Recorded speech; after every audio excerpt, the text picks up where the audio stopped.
असं आपण म्हणू शकतो इन अ वे. पण Absolutely. प्रॉपर सुरुवात मला वाटतं एक Yes, ma'am. 3-4 वर्षापासून झाली. पहिली 2 वर्ष शिकण्यात आणि प्रॅक्टिस मध्ये गेली. हो मॅम. त्यांच्या सोबत इन्व्हेस्टर आहेत. हं. बेसिकली असं कंपनीचं सीईओ वगैरे त्यांना भेटत असतो मी आणि त्यांच्यासोबत मला काही म्हणजे कोणासोबत कॉम्पिटिशन करायला मी या व्यवसायामध्ये आलो नाहीये.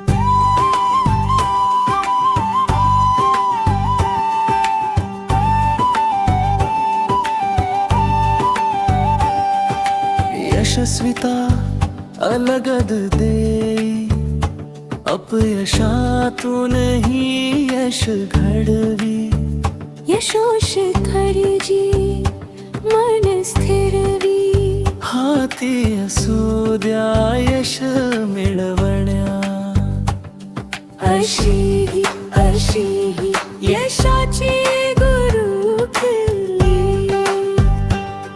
अशी ही यशाची गुरु किल्ली. नमस्कार. यशाची गुरुकिल्लीमध्ये आज आपण भेटतो आहोत डीजी ग्रो ह्या डिजिटल मार्केटिंग कंपनीचे श्रीयुत तेजस पुरंदरे यांना. नमस्ते तेजस, नमस्कार मॅम. अँड वेलकम टू यशाची गुरुकिल्ली. Thank you so much ma'am. मला तुम्हाला एक विचारायला आवडेल पहिल्यांदा की डिजिटल मार्केटिंग या आजच्या तारखेला it is a booming industry आपण म्हणू शकतो. कारण डिजिटल युगच आहे, त्याच्यामुळे मार्केटिंग सुद्धा डिजिटल होणं हे स्वाभाविक आहे. पण हे डिजिटल मार्केटिंग करत असताना याच्यामध्ये कसं यावं आणि हे कशा पद्धतीने कॅरी आउट करावं हा याच्याबद्दलचा तुमचा प्रवास जरा थोडा वर्णन केला तर आवडेल. कारण नवीन पिढी बऱ्याच पद्धतीने अलीकडे तेच करते आहे. So please share that.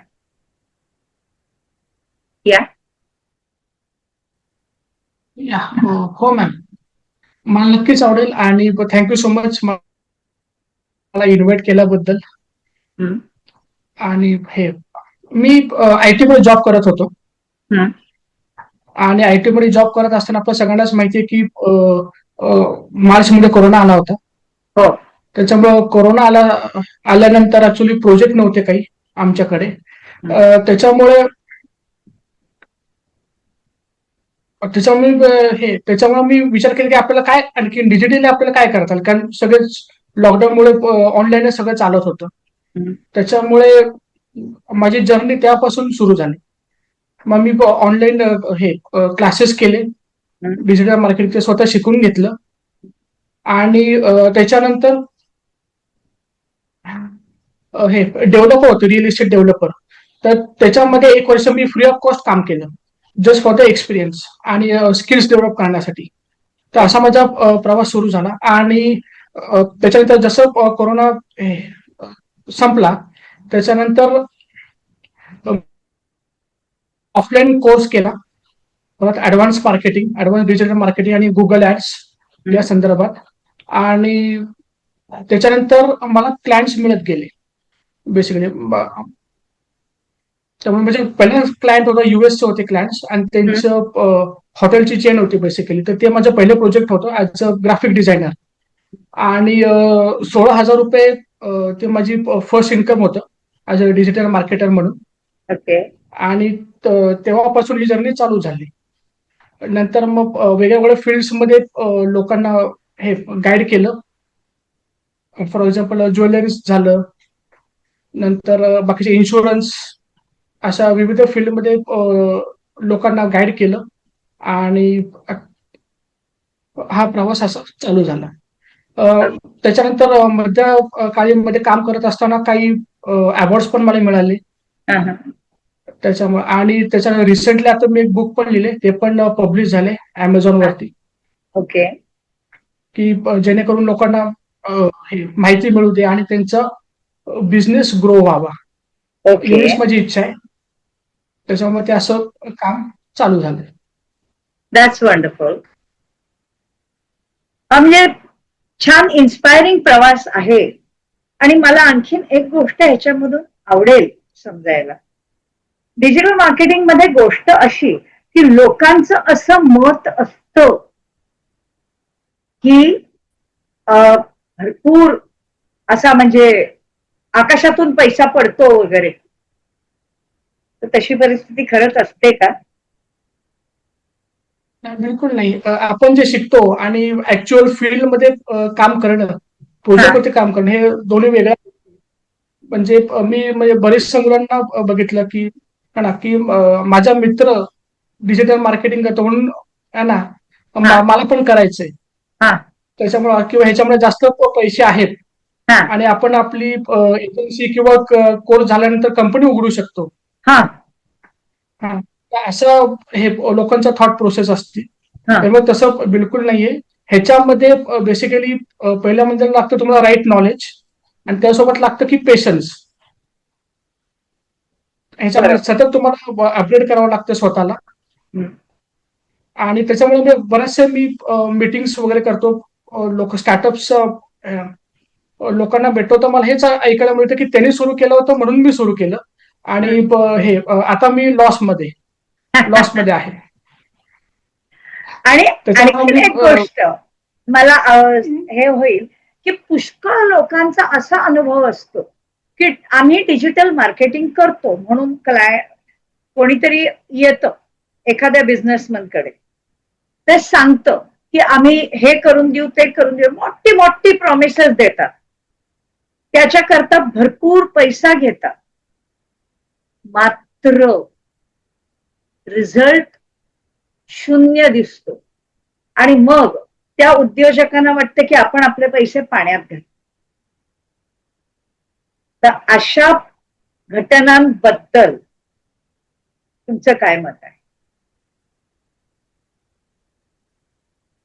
अगदीच. म्हणजे जसं आपण आता म्हणालो की क्लास करून मुलं म्हणतात आम्हाला एक कंपनी उघडायची किंवा स्वतःचा बिझनेस आम्हाला करायचा आहे. हा तर त्याच्या आधी आपल्याला माझं असं म्हणणं की तुम्ही जॉब करा अगोदर. हम्म, 1-2 वर्ष प्रॅक्टिकल एक्सपिरियन्स घ्या हम्म, की प्रोजेक्ट कसे हँडल केले जातात, मॅनेजमेंट कसं केलं जातं. हम्म. या सगळ्या गोष्टी तुम्हाला जॉबमध्ये शिकायला मिळतील आणि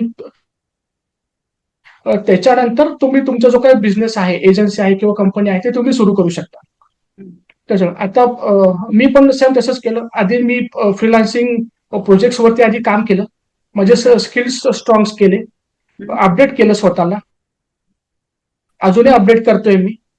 आणि त्याच्यानंतर जेव्हा मला कॉन्फिडन्स आला की मी काम करू शकतो आणि लोकांना माझं काम आवडतं आहे आणि रिस्पॉन्स चांगला, टेस्टिमोनियल्स वगैरे जे चांगले आले, त्याच्यानंतर मी माझी आता कंपनी सुरू केली आहे. म्हणजे 2000 मध्ये अप्रॉक्सिमेटली सॉरी 2020 मध्ये कोविड आला होता, राईट? हो. Beginning of 2020. त्यावेळेला मुळामध्ये घरी बसायची वेळ आली. That time you thought about digital marketing. मग त्यावेळेलाच कोविडच्याच काळात ते ऑनलाईन कोर्सेस करून त्याची माहिती घेऊन झाली. आता 2026 आहे, म्हणजे सुरुवात साधारण 6 वर्षापूर्वी झाली व्यवसायाला, असं आपण म्हणू शकतो इन अ वे. पण प्रॉपर सुरुवात मला वाटतं Yes, एक ma'am. 3-4 वर्षापासून झाली. पहिली 2 वर्ष शिकण्यात आणि प्रॅक्टिस मध्ये गेली. हो मॅम. ओके. हो मॅम.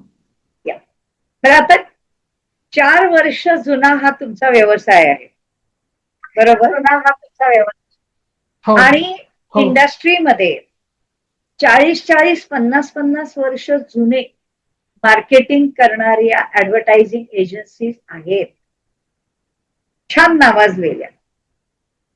तर त्यांच्या कंपॅरिझन मध्ये तुमचा हा 4 वर्षांचा प्रवास, त्याच्याबद्दल तुमचं मत काय आहे? त्यांच्याशी टक्कर घ्यायची वेळ येते का आपण आपल्या याच्यामध्ये छोट्या छोट्या लोकांशी हँडल करत असतो? काय परिस्थिती असते? Very good question. हो, तुमचं म्हणणं खरं आहे की ह्याच्यामध्ये मोठ्या मोठ्या कंपन्या ऑलरेडी इन्व्हॉल्ड आहेत, हो. की ज्यांना त्यांचा बेस चांगला आहे किंवा त्यांच्या सोबत इन्व्हेस्टर आहेत. बेसिकली असं कंपनीचं सीईओ वगैरे त्यांना भेटत असतो मी, आणि त्यांच्यासोबत मला काही म्हणजे कोणासोबत कॉम्पिटिशन करायला मी या व्यवसायामध्ये आलो नाहीये. बेसिकली माझं विजन हेच आहे की लोकांना नॉलेज आहे ते लोकांसोबत शेअर करावं. त्यामुळे कॉम्पिटिशन मी कोणासोबतही करत नाही, आणि आपण करू शकत नाही.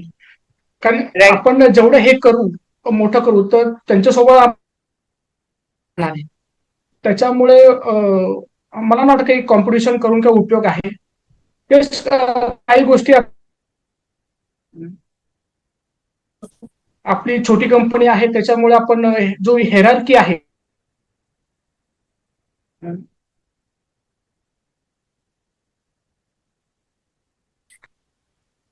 तसं आवाज लहान लहान गेलेला गोष्टी आहे. युनिक आपण त्याच्यामध्ये करू शकतो. हा. पण as far as competition is concern, so मला काही इंटरेस्ट नाहीये त्याच्यामध्ये. ओके, तर ना. आणि आणखीन एक मला विचारायला हे आवडेल की जेव्हा कुठलाही नवीन क्लायंट, बऱ्याच वेळेला असं होतं की स्टार्टअप करणारी मंडळी, they come to a digital marketing person, advertising person for the first time. त्यांनी आधी कधीच ऍडव्हर्टायझिंग केलेलं नसतं. अशी मंडळी जेव्हा तुमच्याकडे येतात तेव्हा त्यांना ऍडव्हर्टायझिंग बद्दल एज्युकेट करावं लागतं असं तुम्हाला वाटतं का? आणि वाटत असेल तर ते कसं?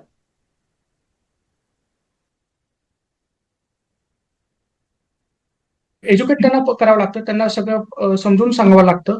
हा? गोष्टी आता काही गोष्टी टेक्निकल असतात, काही गोष्टी थेरॉटिकल असतात. तर सगळ्याच गोष्टी हे त्यांना कळतील असातला भाग नाहीये. मग काही टेक्निकल गोष्टी असतात ते आम्ही बघतो. म्हणजे फॉर एक्झाम्पल अनालिटिक्स वगैरे झालं, ROI वगैरे झालं, ते मेंटेन करणं. त्यामुळे या सगळ्या टेक्निकल गोष्टी आहेत त्या त्यांना कळत नाही, त्यामुळे ते बॅकग्राऊंड मध्ये आम्ही बघत असतो.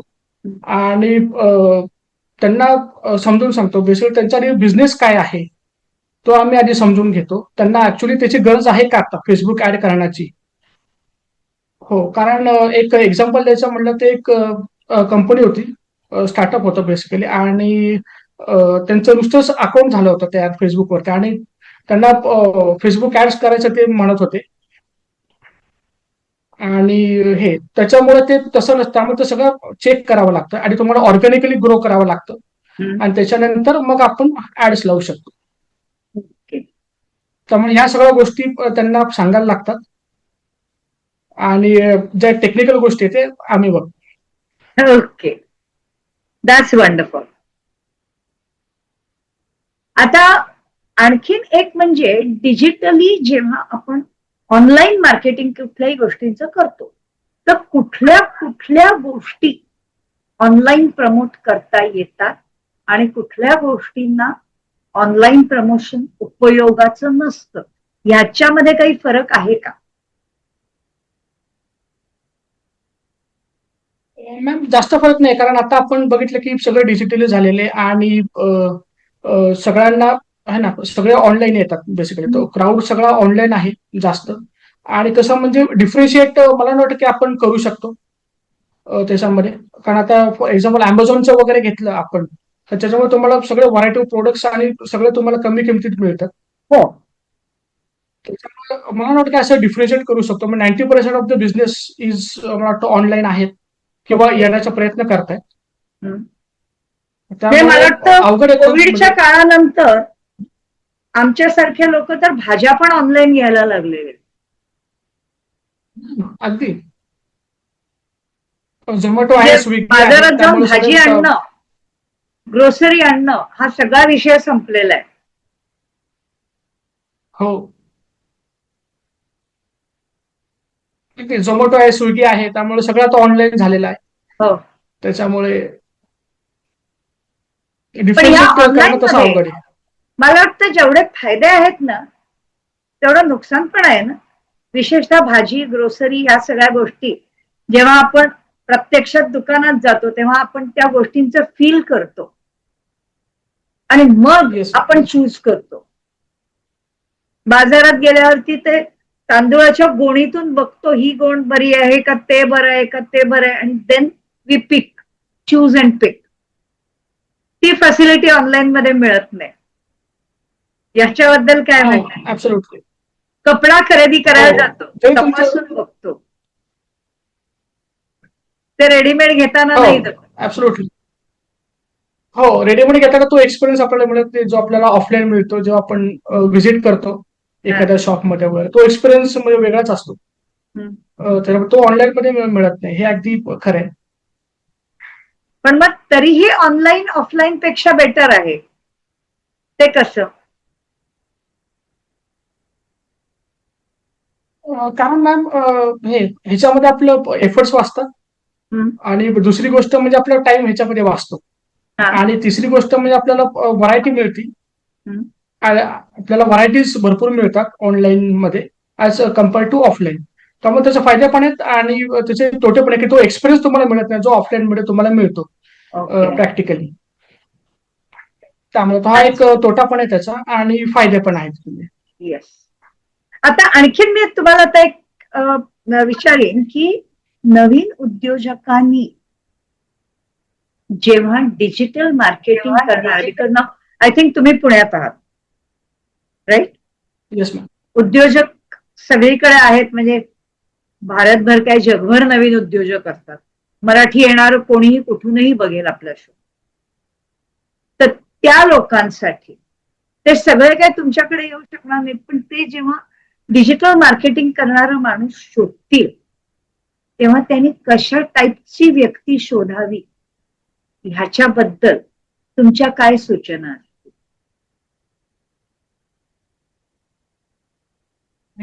Good question ma'am. हम्म. हो, त्याच्यामुळे ह्याच्यामध्ये पहिलं आहे की बजेट. आय मीन तुमचं बजेट किती आहे. फॉर एक्झाम्पल तुम्हाला आज गुगल ऍड्स तुम्ही लावायचं म्हणताय, तुम्हाला ऑनलाईन तुमचा ब्रँड ग्रो करायचा गुगलवरती, हम्म. तर सगळ्यात पहिलं तरी तुमचं बजेट किती आहे. हम्म. जर तुमचं बजेट आहे अराउंड 40,000 मंथली स्पेंड तुम्ही करू शकता. तुम्ही यू मीन टू से तुम्ही बजेटनी सुरुवात करता, म्हणजे आमच्यासारखे उद्योजक, I will tell you a very simple thing. आम्ही पहिल्यांदा मला काय अचीव्ह करायचंय, त्याच्यानंतर ते करता करता मला काय काय स्टेप्स घेणं शक्य आहे, मग ते करण्यासाठी मला किती खर्च लागेल, किती इंटेन्सिटी, आणि मग त्याच्यानंतर माझं बजेट किती ठेवलं पाहिजे आणि आत्ता किती आहे. अशा स्टेजेस मध्ये आमच्यासारख्यांची डोकी चालतात. आणि तुमच्या ह्याच्यात मी पाहिलं तुम्ही पहिला प्रश्न बजेटचा घेतला. हे कसं? Budget is enough. हो, नाही, बजेट हा फक्त एक एक ऑप्शन आहे. म्हणजे त्याच्या अगोदर है ना, तुम्ही कंपनीचं रिसर्च करू शकता की त्यांना एक्सपिरियन्स आहे का नाही आहे. हा. त्यामुळे that is a first thing I recommend to people की तुम्ही त्याचं प्रोफाईल चेक करा अगोदर की त्यांना एक्सपिरियन्स आहे का, त्यांच्याकडे टीम आहे का. कोणाचं प्रोफाईल चेक करा? ज्यांच्याकडनं तुम्ही सर्व्हिस घेणार आहात ओके. मार्केटिंगची, पण मार्केटिंगची तुम्ही आधी सर्व्हिस प्रोफाईल चेक करा केव्हा घेतली की दे आर पाहिजे? Authentic or not. मार्केटिंगची सर्व्हिस केव्हा घेतली पाहिजे इथपासून आपल्याला सुरुवात करायची गरज आहे, नाही का? मग ते काय सांगाल, केव्हा घेतली? Absolutely. म्हणजे तुम्ही आता एखादा म्हणजे तुमचा बिझनेस आहे आणि तो तुम्हाला ग्रो करायचा आहे, किंवा तुम्ही विचार करता की मला जॉब मधनं स्विच करायचं इंटू बिझनेस. हम्म. जेव्हा तुम्ही ह्याचा विचार करता, बिझनेस सुरू करण्याचा विचार करता, हम्म. त्यावेळी तुम्हाला या सर्व्हिसेस सगळ्या लागणार आहेत. हा. ओके. म्हणजे नुसतं स्विच करणार तेव्हाच मार्केटिंग लागणार, पण पहिला काही सेक्शन पार्ट उद्योजक स्वतः मार्केटिंग करणं प्रिफर करतो आणि मग तो मार्केटिंग एजन्सीकडे जातो. हे योग्य आहे का अयोग्य?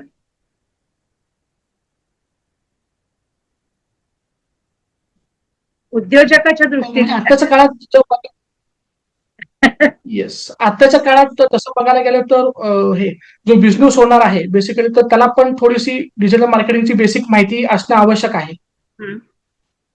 त्याच्यामुळे ती पण गरज आहे. आणि त्याच्या पुढे जाऊन मग तुम्ही एखादा एजन्सीला किंवा एखाद्या कंपनीला तुम्ही अप्रोच करताय, त्यांचं प्रोफाईल वगैरे बघून, त्याचे एक्सपिरियन्स बघून, इंटेन्सिटी बघून, आणि ते समजून घेताय की कशा पद्धतीने आपल्याला पुढे जायचंय आहे, हा. रोडमॅप आपलं काय असणार आहे ते त्यांच्याकडे तुम्ही समजून घेतलं. आणि त्याच्यानंतर तुम्ही स्ट्रॅटेजिकली जर पुढे गेला प्लॅनिंग करून, तर तुम्ही नक्कीच ह्याच्यामुळे सक्सेसफुल होऊ शकता. ओके. म्हणजे स्ट्रॅटेजी ही महत्वाची आहे, प्लॅनिंग हे महत्वाचं आहे. ऍब्सोल्युटली.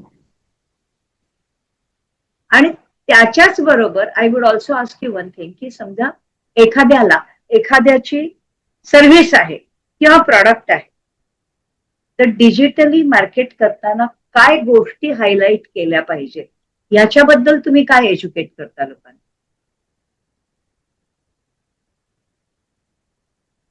सो बेसिकली प्रत्येक सर्व्हिस इंडस्ट्रीमध्ये, कुठल्याही इंडस्ट्रीमध्ये गेला तर तुमचा एक हिरो प्रोडक्ट असतो.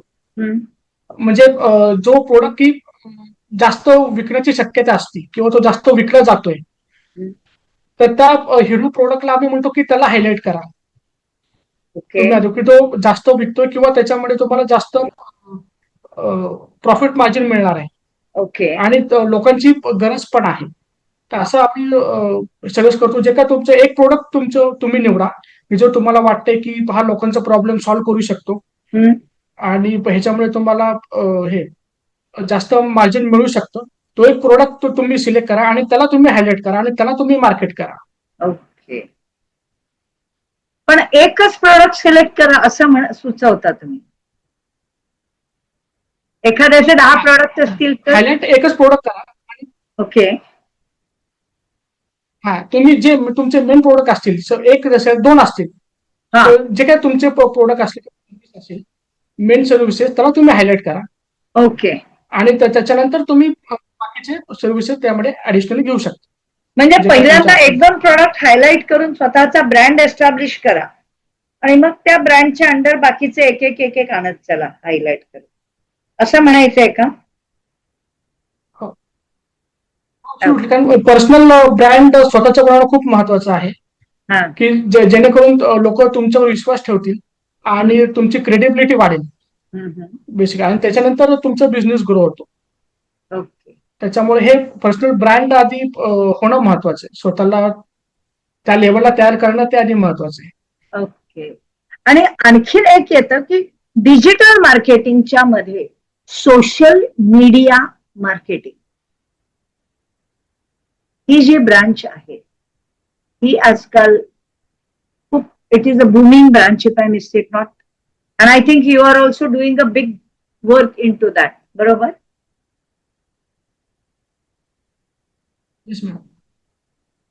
रेग्युलर डिजिटल मार्केटिंग आणि सोशल मीडिया मार्केटिंग याच्यामध्ये एक्झॅक्ट फरक काय आहे?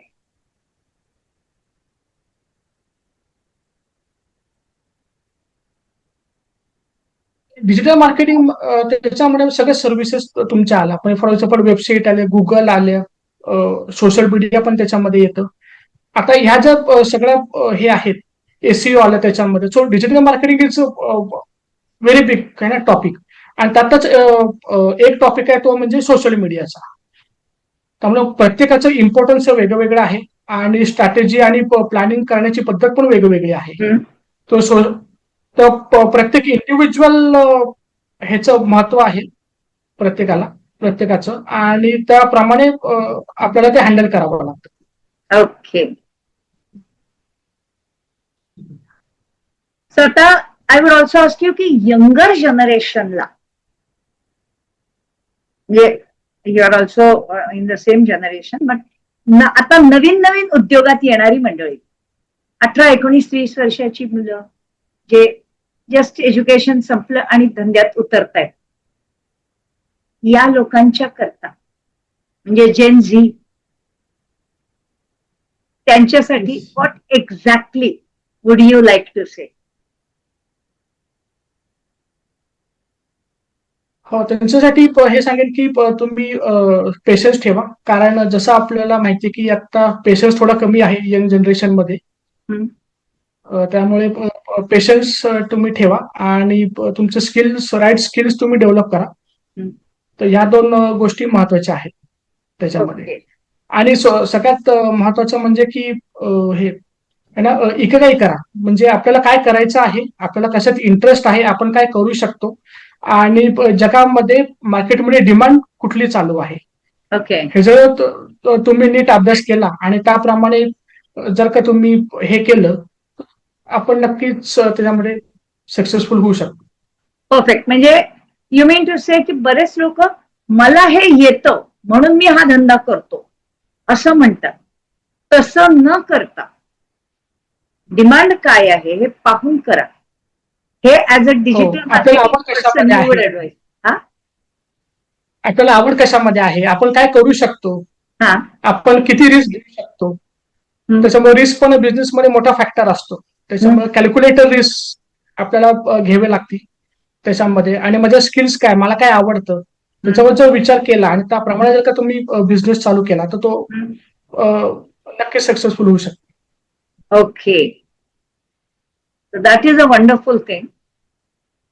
मला वाटतं हा ऍडवाइस नवीन जनरेशनला आवडेल. आणि एक्झिस्टिंग उद्योजकांना मी एक सांगते की मी तेजसचा कॉन्टॅक्ट डिटेल्स शेअर करते आहे. तेव्हा तुम्ही पुण्यात असाल तर डेफिनेटली त्यांना कॉन्टॅक्ट करा. पुण्याच्या बाहेरच्यांना सुद्धा तुम्ही हे करूच शकता ना, सर्व्हिस देऊ शकता ना. येस. ऍब्सोल्युटली. आता कोल्हापूरचा डॉक्टर होता, बेसिकली त्यांना गुगलची सर्व्हिस दिली हा. आणि ते सॅटिस्फाईड आहेत आणि त्यांना हेल्प करतोय मी Very good. ऑनलाईन प्रेझेन्स करण्यासाठी. म्हणजे ऑनलाईन कुठूनही तुम्ही देऊ शकता service. Absolutely. That's wonderful. So me contact details share करते आहे. नक्की अप्रोच करा. आणि माझ्या शोवर आल्याबद्दल धन्यवाद. तुम्हाला तुमचे काही अजून अनुभव किंवा काही गोष्टी शेअर करायच्या असतील तर please, I would like to hear that.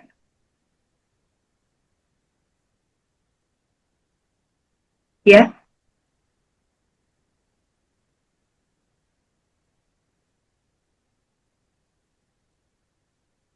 अनुभव, सजेशन, वाचकांना काही सांगायचं आहे डिजिटल मार्केटिंग बद्दल, आय वुड लाईक टू.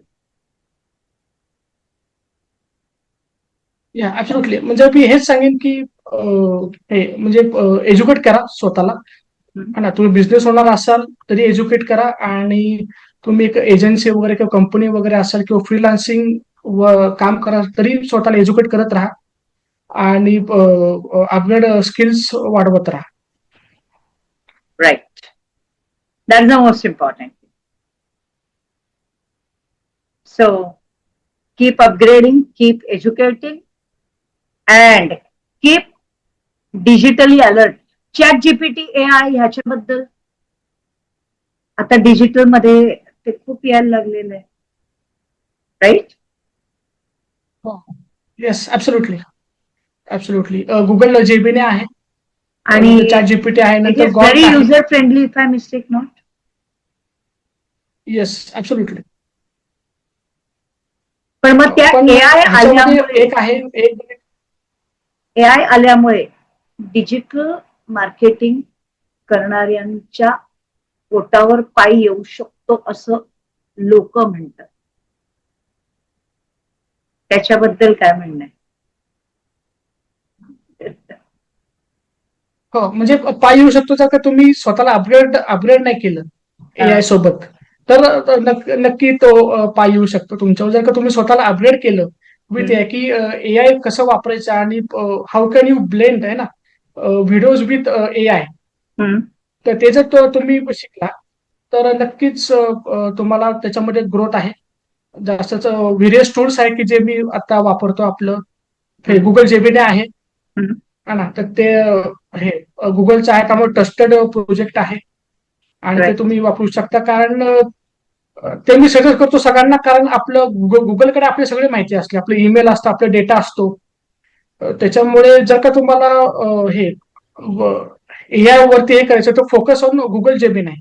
तर त्याच्यामुळे तुम्हाला बेटर रिझल्ट तुम्हाला मिळू शकतात ओके. त्याच्यामध्ये. आणि ह्याच्यामध्ये आणखीन बरेचसे टूल्स आहेत. तसं गॉर्क आहे टूल्स, नंतर भेंडी.ai आहे.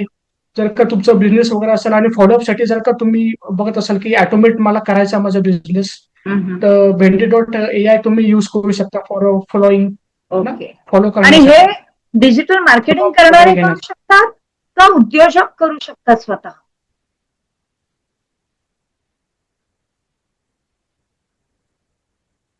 म्हणजे ज्याचा छोटा धंदा आहे ते स्वतः करू शकतील का मार्केटिंग करणाऱ्यांनी हे करावं,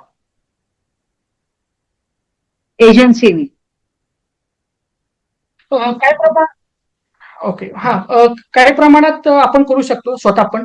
फॉर एक्झाम्पल, जर का आपण प्रॉम्प्ट शिकून घेतला हा. AI मध्ये, की कसं आपल्याला प्रॉम्प्ट टाकायचं आणि कसं आपल्याला त्याच्यामधनं रिझल्ट एक्सपेक्टेड आहेत, हम्म. तर ते तुम्ही जर का शिकून घेतलं तर तुम्ही ते स्वतःहून करू शकता.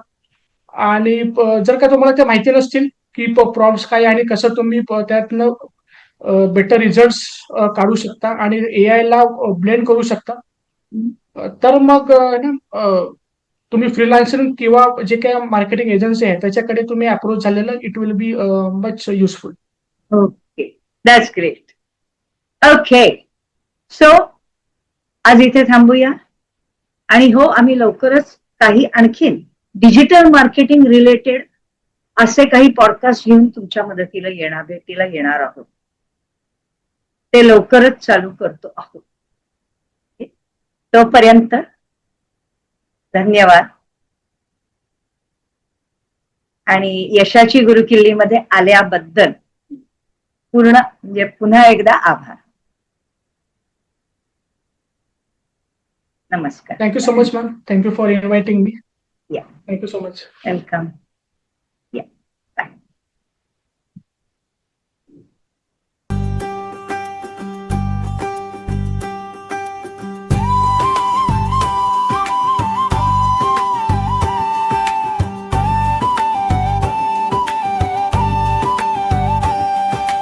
यशस्विता अलगद दे, अपयशातूनही यश घडवी.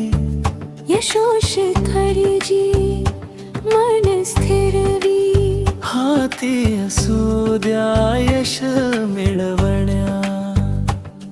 अशी ही यशाची गुरुकिल्ली.